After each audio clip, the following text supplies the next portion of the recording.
Здравствуйте! Сегодня у меня выходной. И посмотрите,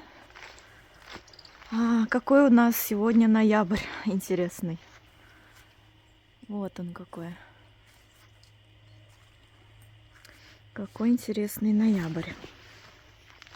Сейчас хочу в сад пройти, показать вам ноябрьский сад. Это погода несколько странная для нашего региона. Поскольку вот такое, какое оно есть сейчас, оно обычно бывает в октябре. А я наблюдаю это в ноябре, причем не просто в ноябре, а в середине ноября.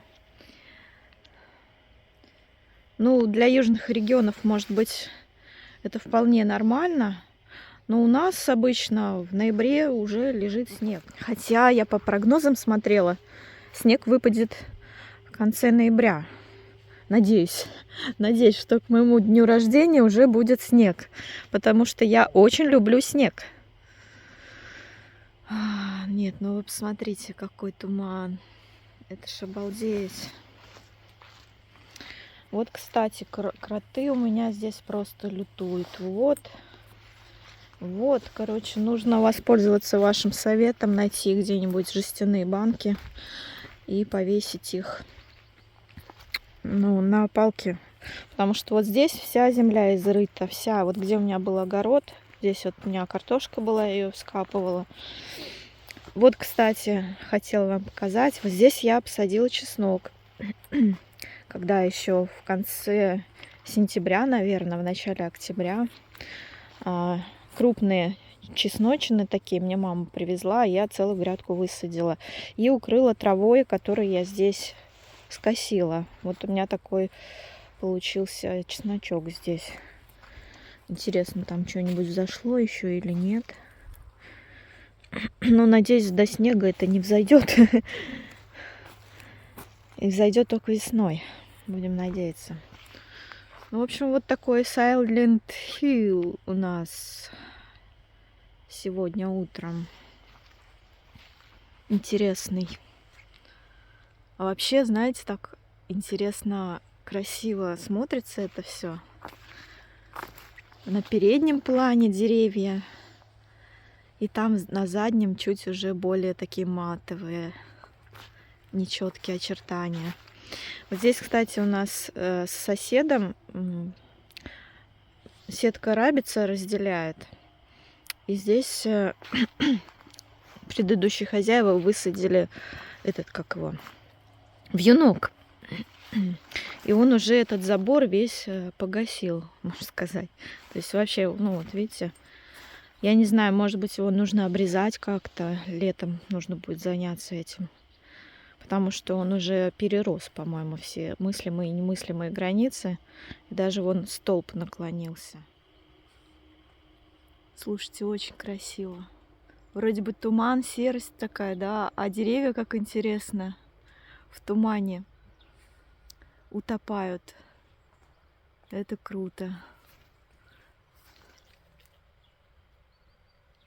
Прям хоть картину пиши.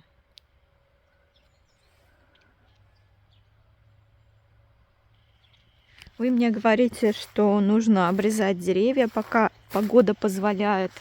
Но знаете, погода-то, может быть, и позволяет, но мне не позволяет время, которым я располагаю. Свободного времени у меня не так много. И я делаю то, что могу делать по мере своих сил и возможностей.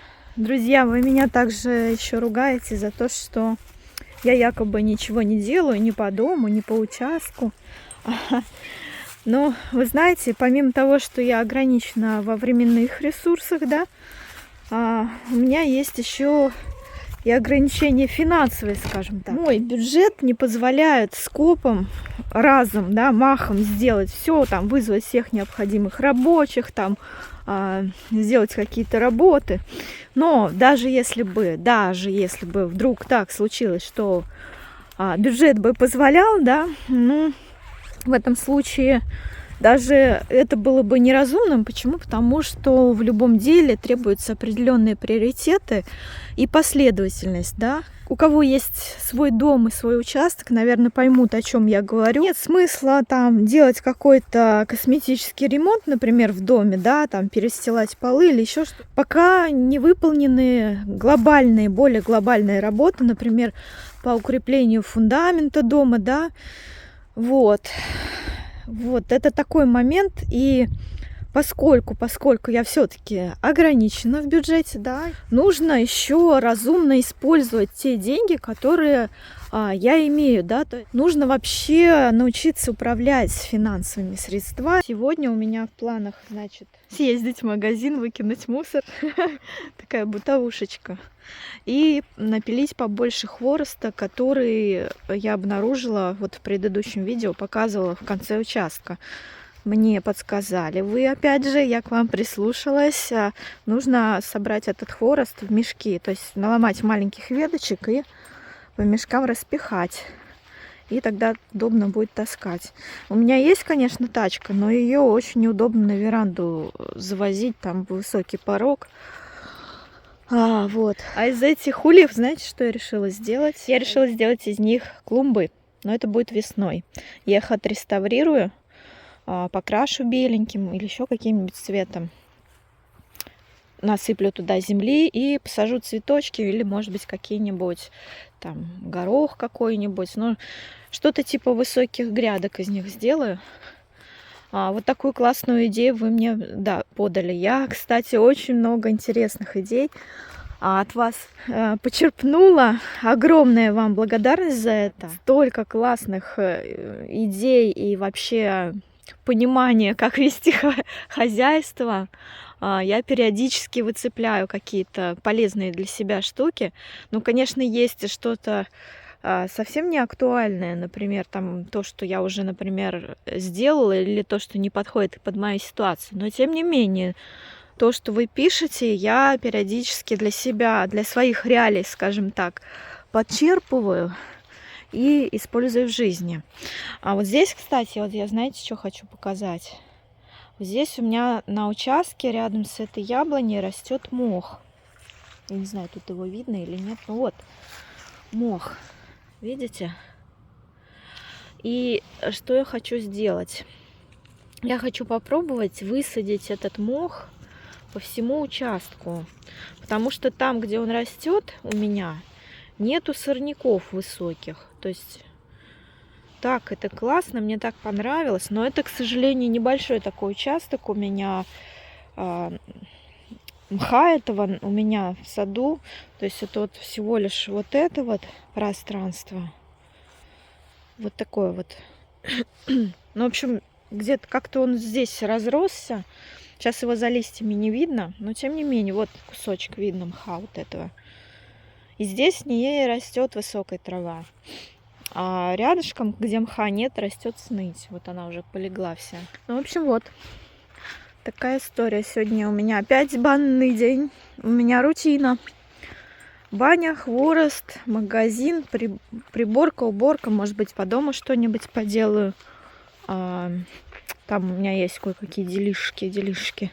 И вам все покажу, расскажу. Сейчас специально пройду в то место, где у меня упал забор. Потому что там классный вид открывается на поле в тумане. Сейчас попробую вам его показать. Слушайте, вы когда-нибудь видели вот такую вот картину? Когда не видно горизонта вообще, когда небо сливается с землей.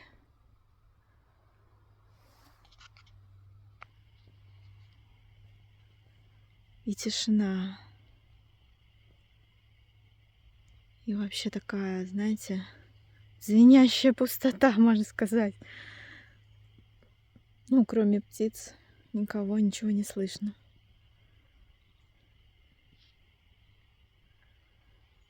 Это круто. Надо фотки сделать.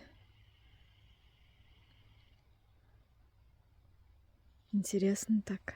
Слушайте, я продолжаю исследовать территорию вокруг своего участка. И летом вот здесь обнаружила такую избушку. Она действительно выглядит как сказки. Это не просто избушка, а это, знаете что? Это бывший погреб. Видимо, когда-то у первых хозяев был погреб, но вот сейчас он прогнил весь, обросла крыша мхом, и вот так сказочно она выглядит. Здесь растет ель, вековая уже. Вот, она прям такая ель-ель. И очень специфично все это выглядит. Смотрите, вот там дыра уже в крыше. Вот. Возможно, когда-то я этот погреб отреставрирую. Выкуплю вот этот участок, потому что у меня за границей участка стоит этот погреб. И он будет моим. Но это пока в планах, возможно. И все это не точно. Ну, вот так вот. Но крыша крутая, конечно, здесь. Мне очень нравится.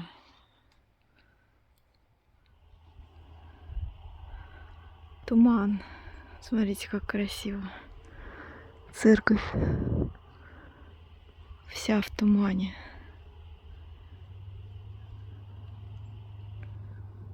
Такой Silent Hill. Слушайте, ноябрь на дворе. Сейчас уже почти середина ноября, +3. Снега нет, и я до сих пор езжу на велике в магазин. Никогда бы не подумала, что в ноябре я буду кататься по деревне на велосипеде. Это, конечно, да. Интересная история. Ну, в общем, еду дальше. Вышла в поле. Вот такая вот у нас красота здесь. Туман немножко рассеялся. Вон там зеленые поля. Это озимые у нас рассажено у нас тут. Но туман все равно виднеется. И я здесь не просто так. Я решила выпустить мышонка. Вы все мне пишете в комментариях, что я ему только делаю хуже, что он не выживет, потом сбежит, что он в клетке не выживет и так далее. Он уже у меня достаточно долго живет, где-то около месяца. Вот, но я все-таки решила его выпустить. Сейчас на улице тепло, +5, +8. Он уже подрос достаточно. Это был совсем мелкий, он чуть меньше спичного коробка. А сейчас он, где-то со спичный коробок. И вот сейчас я буду открывать клетку и выпускать его. Сейчас я открою бокс. Он здесь вот на застежках, вот на таких. И выпущу его. Так. Здесь поилка. Вот он сидит.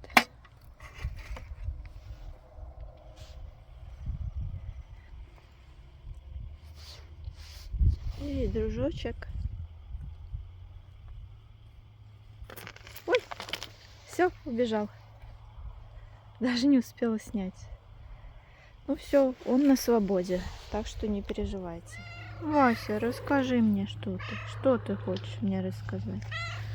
Ух ты мой хороший котик.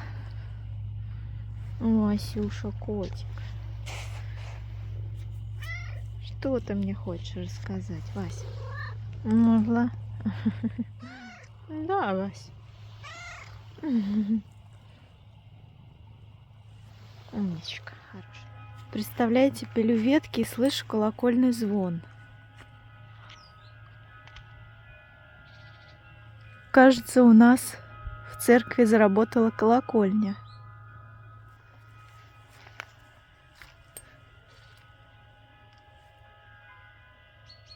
Не знаю, насколько хорошо слышно на видео.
Слушайте, не могу не показать. Вдалеке слышится гул трассы, колокольный звон. Не знаю, насколько хорошо это слышно на видео. Я решила спилить ветку вот у этой яблоньки. Вот она уже совсем высохла. Вот я ее пилю, допилила вот до этого места. Слушайте, как здесь красиво. Блин, я просто восхищаюсь. Особенно под колокольный звон пилится, знаете, так бодренько. В общем, я не знаю, как передать сейчас мое состояние, но сад, он безумно красивый, даже вот в такой поздней осенью, в ноябре, без снега, вот с такими опавшими листьями и с колокольным звоном вдали. Просто восхитительно. Ну вот, спилила я вот эту ветку. Здесь в диаметре где-то, я не знаю, сантиметров 5, может быть, она. Но она прям совсем уже сухая, видите, без коры. Я ее на растопку спилила. А Васюша, как всегда, со мной, да, Васенька? Васенька мне помогает пилить веточки. Вася. Васенька. Вот сел на мешки, а мешки принесла. Сейчас буду в них складывать распиленный хворост. И вот он сидит, стережет мешки мои.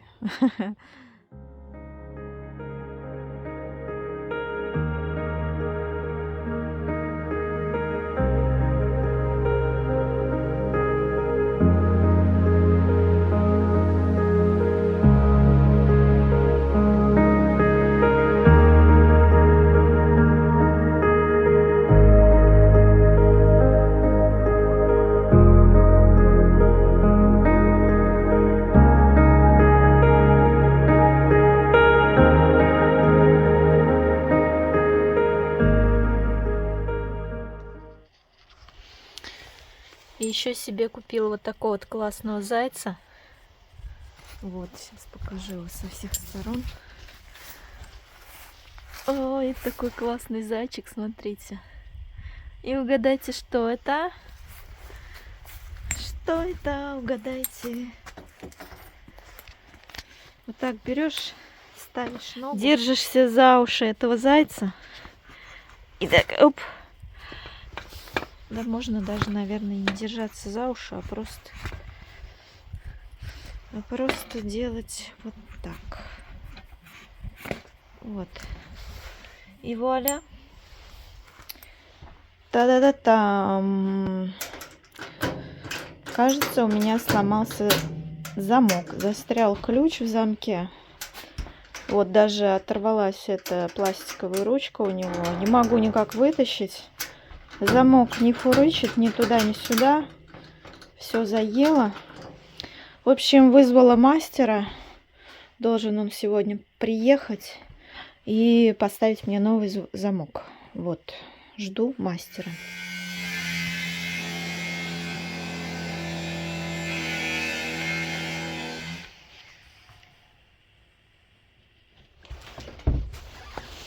В общем, приехал мастер.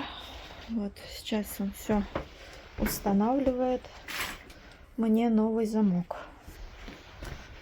Надеюсь, что он будет работать. Что-то он здесь сверлил болгаркой даже, представляете. В общем, вот поставили мне замок, сделали вот такую ручку. У меня вообще не было ручки на двери. Все, теперь у меня изнутри ручка есть, замок есть. Хороший, намного лучше поставили, чем был. И ура, у меня все закрывается теперь. Вот так вот.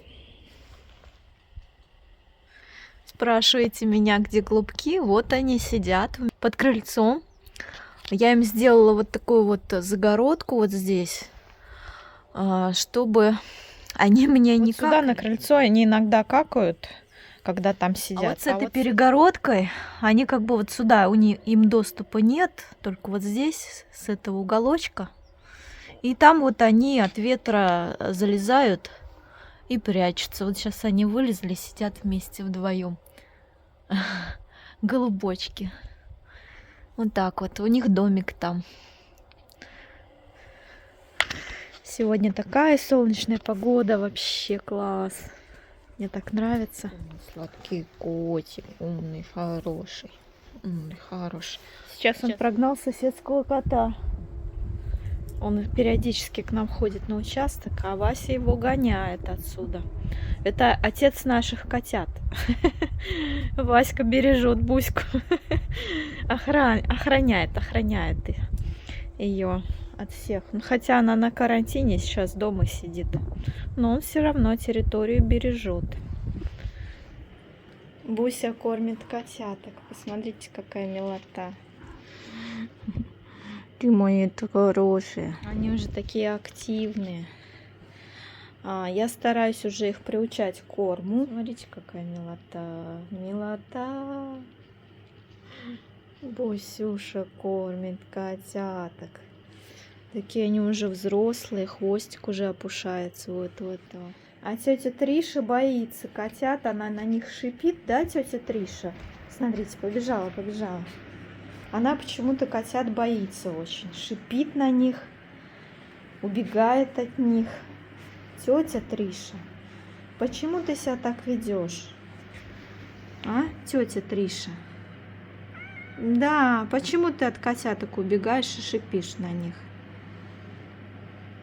Она, наверное, или ревнует, или вообще не понимает, что происходит. Да? Да, Триш? Ну, такая странная немножко у меня эта кошка.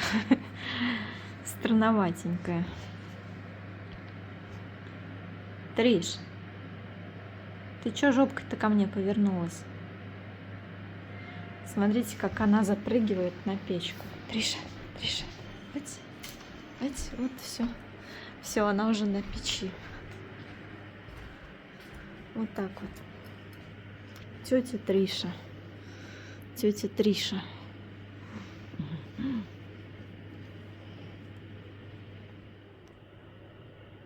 Бусь, ну не буди их. Они так хорошо, уютненько лежат, а ты их вылизываешь. Бусь, не приставай, видишь, они сонные какие. Ложись лучше, полежи с ними. Да, полежи вот так. Ой, ты, божечки, я не могу над ними.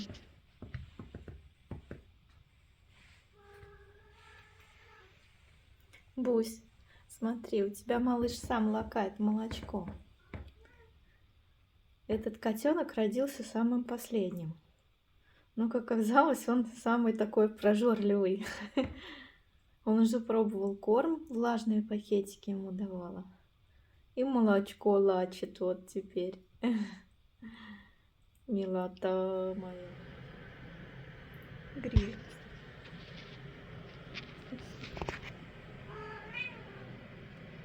Бусь, смотри, какой комочек хороший.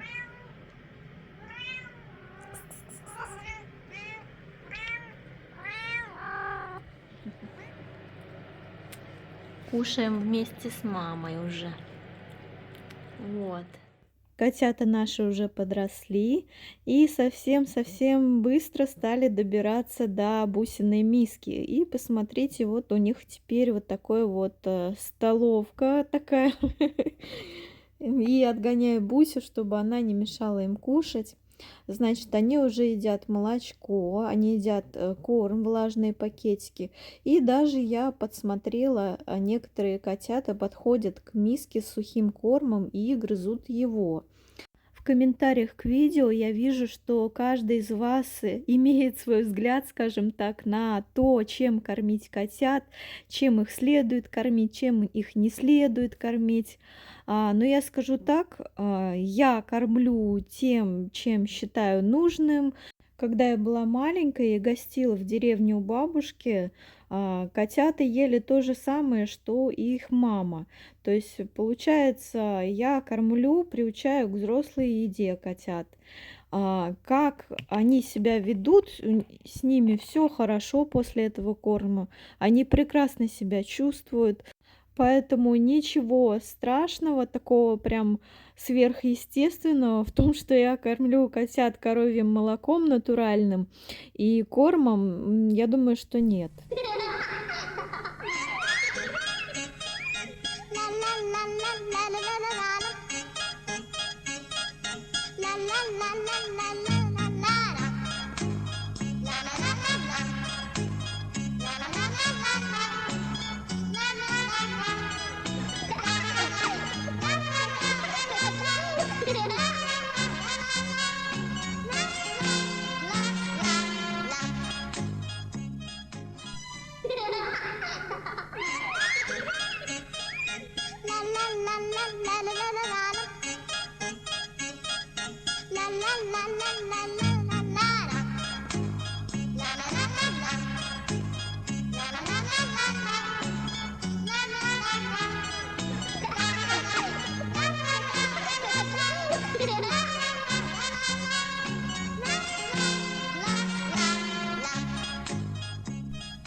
Решила провести эксперимент.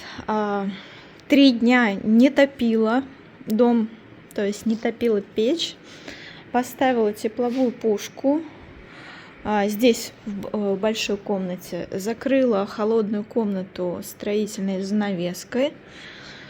И на кухне я поставила вот такой обогреватель конвекторный. Он у меня работал всю ночь. Здесь вот Вася спит, греется возле него. И хочу показать вам температуру, которая в доме сейчас. 3 дня я не топила печь. И вот, смотрите. В общем, вот температура в моем доме сейчас 20 градусов. Я хожу по дому в пижаме. Вот в таких вот черевичках. Это войлочные такие сапожки, очень мягкие, как тапочки, с такой вот подошвой. И не чувствую я холода, то есть вообще, себя вполне комфортно в пижаме дома чувствую. Получается, если вдруг так случится у меня, если закончатся дрова, да, то я вполне смогу жить с тепловой пушкой и с конвекторным обогревателем. Вот. Пока морозов у нас нет, на улице стоит, такая достаточно теплая погода, +5, +8, минусовой температуры пока нет, и я вполне себя комфортно чувствую без топки печи. Так что вот, эксперимент мой прошел на ура. Заказали с мамой на Wildberries вот такую вот, штука пенопластовая. Она на липучке. Вот здесь вот снимается вот этот слой, и ее можно приклеивать, короче.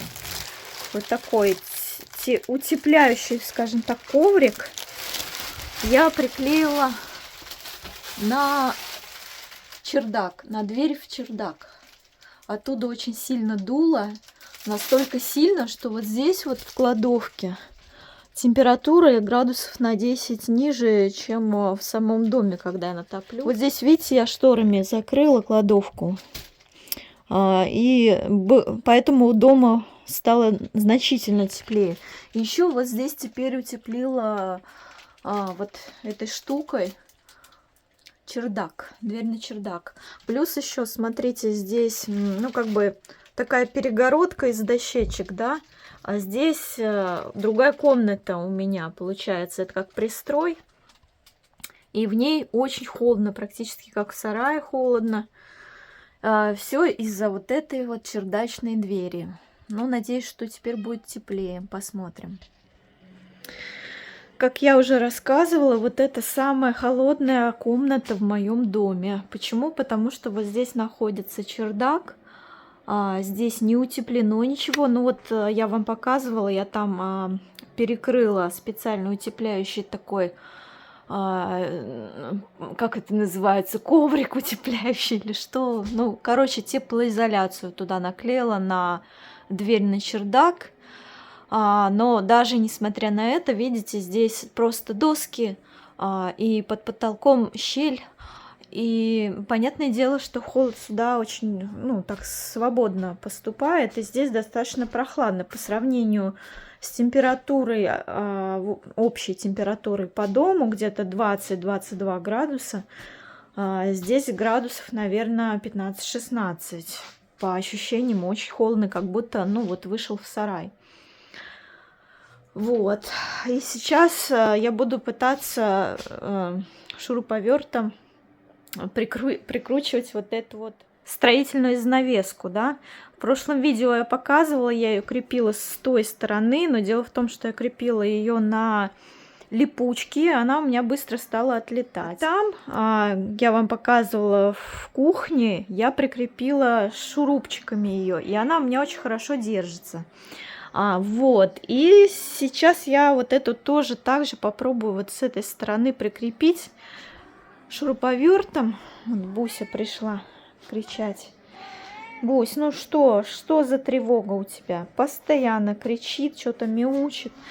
В общем, с этой стороны больше вероятности то, что шурупы загонятся, ну, войдут вот в эту деревянную рейку, потому что с той стороны там очень плотно. Я пыталась, ну, не получается шуруповертом прикрутить с той стороны вот эту вот занавеску.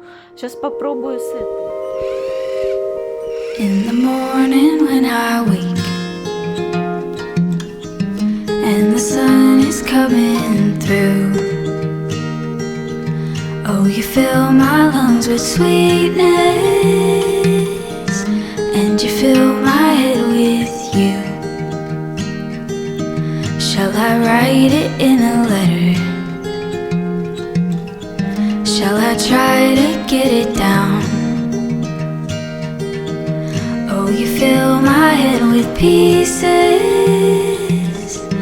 of a song I can't get out. Can I be close to you? Ooh, ooh. Can I be close to you? Ooh, ooh. Can I take you to a moment where the fields are painted gold and the trees are filled with memories of the feelings never told? When the evening pulls the sun down and the day is almost through, oh, the whole world is sleeping, but my world is you. Can I be close to you? Ooh, ooh. Can I be close to you? Ooh, ooh.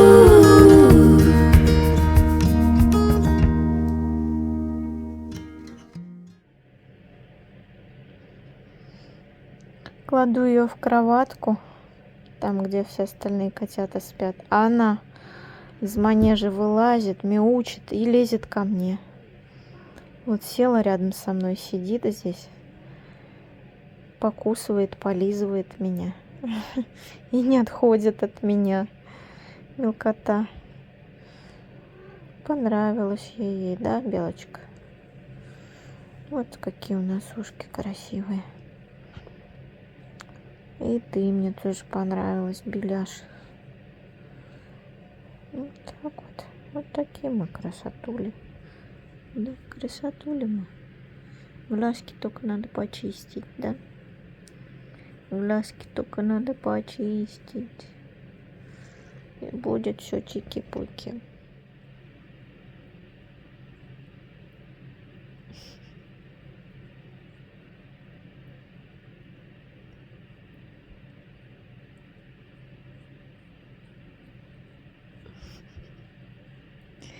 У меня рука испачкана в тыквенном супе. Это она понюхала и давай вылизывать ее. Так тщательно лежит. Я не могу. Милкота. Тебе нравится тыквенный суп, да? Скажи, с сыром, конечно, нравится. С сыром, с сухариками, с кокосовыми сливками. Конечно, скажи, нравится. Да, Беляш?